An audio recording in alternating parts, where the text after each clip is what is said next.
Pawan Kalyan statement వెనుక బాధ్యతారాహిత్యం కనపడుతున్నది.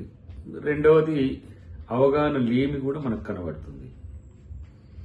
ఎందుకంటే ఆంధ్రప్రదేశ్ వెనుకబాటుతనాన్ని ఆంధ్రప్రదేశ్ చూసి దిష్టి తగిలే విధంగా తెలంగాణ వాదులు కోరుకోరు, తెలంగాణ ప్రాంతం కూడా కోరుకోరు. ఎందుకంటే రాష్ట్రాలుగా విడిపోయినప్పటికి కూడా తెలుగు ప్రజలంతా కూడా కలిసిమెలిసి ఉన్న పరిస్థితి తనకు తెలియకపోవడం అనేది విచారకరం. అన్నిటికంటే ముఖ్యంగా ఏంటంటే అవకాశవాద ప్రకటనలు పవన్ కళ్యాణ్ నుంచి రావడం అనేది తెలుగు ప్రజలు కూడా కోరుకోవట్లే. సరే, అనాలోచిత స్టేట్మెంట్సా లేకపోతే ఉద్దేశపూర్వకంగా చేస్తుందా అనే దాంట్లో అనాలోచిత స్టేట్మెంటే కనబడుతుంది మనకు. కాబట్టి గోదావరి ఎప్పుడు కూడా తెలుగు ప్రజల్ని సమానంగానే చూసింది.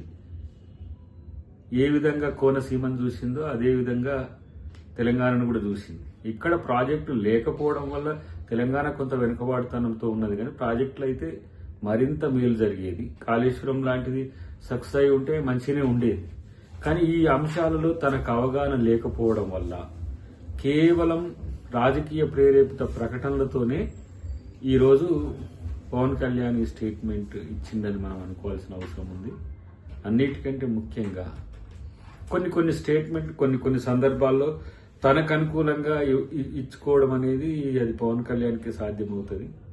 కానీ ఆంధ్ర తెలంగాణ ప్రజల మధ్యన చిచ్చు పెట్టే విధంగా భారతదేశంలో ఏ నాయకుడు స్టేట్మెంట్ ఇచ్చినా ఈ తరహా వ్యతిరేకత వస్తుందనేది ఊహించి ఉండకపోవచ్చు. కానీ ఏదో ఫ్లోలో తనున్న నియోజకవర్గంలో మాట్లాడేటప్పుడు మాట్లాడుతున్నది ఒక డిప్యూటీ సీఎం హోదాలో మాట్లాడుతున్నాం అనేది కనుక గుర్తుండే ఉంటే ఇలాంటి ఒక నెగ్లిజెంట్ స్టేట్మెంట్ వచ్చేది కాదు. ఇది తెలుగు ప్రజలు ఎవరు కోరుకోరు, తెలంగాణ ప్రజలు కూడా ఎవరు కోరుకోరు. కాబట్టి ఏదేమైనప్పటికీ కూడా కొంత మెచ్యూరిటీ లెవెల్స్ మరింత పెంచుకుంటే ఇంకా బాగుంటుంది.